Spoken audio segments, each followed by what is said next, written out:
దక్షుడు గర్వానికి ప్రతిరూపమైన రాజు. సతి శివుడిని ప్రేమించిన దేవకన్య. ఇక్కడి నుంచే మొదలైంది దక్షయజ్ఞం. దక్షుడి కుమార్తె సతి చిన్నప్పటినుంచే పరమశివుడి కథలు వింటూ పెరిగింది. శివుడి త్యాగం, శాంత స్వభావం, భక్తులపై ప్రేమ చూసి ఆమె హృదయం మహాదేవుడివైపు ఆకర్షితమైంది. రోజురోజుకీ ఆ భక్తి ప్రేమగా మారింది. ఆయన పరమశివుడు, ప్రపంచాన్ని మరిచిపోయి ధ్యానంలో ఉన్న మహాదేవుడు. కాని సతి మాత్రం ఆయనలోనే తన ప్రపంచాన్ని చూసింది. శివుడా, ఆ విరక్త యోగివాడేనా నా అల్లుడవ్వాలి అంటారా? దక్షుని గౌరవానికి అది అవమానం. సర్వలోకాధిపతుల మధ్య తిరిగే దక్షుడి కుమార్తె శ్మశానాలలో సంచరించేవాడిని ప్రేమించడమా? సతి శివుడిని ప్రేమిస్తోందని తెలిసిన దక్షుడు కోపంతో మండిపోయాడు.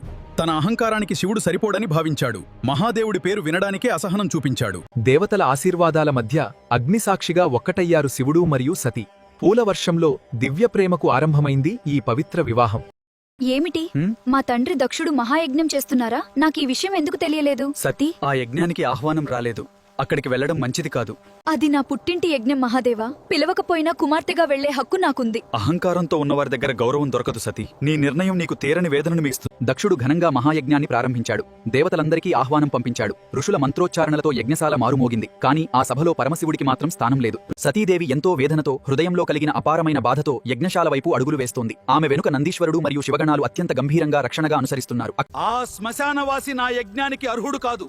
పులిచర్మం కట్టుకుని తిరిగేవాడిని దేవుడని ఎలా అంటారు? పులిచర్మం కట్టుకుని తిరిగేవాడిని దేవుడని ఎలా అంటారు? అయిన ఆ శివుడికి యజ్ఞభాగం అర్పించడం ఈ సృష్టి ధర్మాలకు విరుద్ధం. అతడు అగౌరవానికి పాత్రుడు. ఈ సభలో అతనికి స్థానం లేదు. నా భర్తను అవమానించిన ఈ స్థలంలో ఇంకో క్షణం కూడా నేను నిలబడలేను తండ్రి. ప్రపంచం పూజించే మహాదేవుణ్ణి నువ్వు అవమానించావు. సతీ ఆత్మాహుతి వార్త కైలాసానికి చేరింది. ఆ వార్త విన్న క్షణంలోనే పరమశివుడి హృదయం ముక్కలైంది.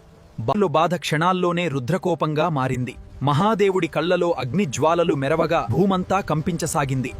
శివుని క్రోధాగ్ని నుండి ఉద్భవించిన వీరభద్రుడి వినాశకరమైన శక్తి, అహంకారాన్ని దహించే కాలస్వరూపం, ధర్మరక్షణ కోసం ప్రళయంగా ఉద్భవించిన అజేయమైన శక్తి.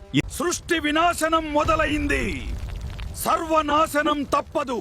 కాలం సమీపించింది. ధర్మం కోసం యజ్ఞశాలను ధ్వంసం చేసి సతీదేవి అవమానం భరించలేక పరమశివుడు ఉగ్రరూపం దాల్చాడు. ఈ యజ్ఞవేదిక ఇప్పుడు వినాశనానికి నిలయం. సృష్టి, స్థితి, లయలకు అధిపతి అయిన శివుని ఉగ్రరూపం ఇది. లోకకంటకమైన ఈ ప్రళయ సమయంలో మహావిష్ణువు ప్రయోగించిన సుదర్శన చక్రం అదృశ్యమయ్యే క్షణం ఇదే. కాలగమనంలో ఈ దివ్యశక్తి విలీనమవుతున్న వేళ సృష్టి స్థితికారకుడు ప్రయోగించిన చక్రం సతీదేవిని కాంతిపుంజాలుగా మార్చి అనంతంలోకి తరలిస్తోంది. కైలాస శిఖరాన ప్రళయం ముగిసింది. సృష్టికి ఆధారమైన శివుడు శాంతించాడు.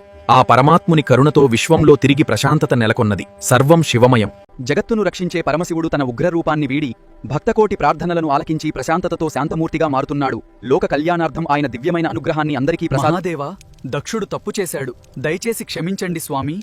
అహంకారం మనిషిని నాశనం చేస్తుంది. కాని పశ్చాత్తాపం అతనికి కొత్త జీవితమిస్తుంది. దక్షుడా, నీ గర్వం కారణంగా నీ తలపోయింది. ప్రభో, నా అహంకారాన్ని క్షమించండి. మీ మహిమ ఇప్పుడు నాకు అర్థమైంది.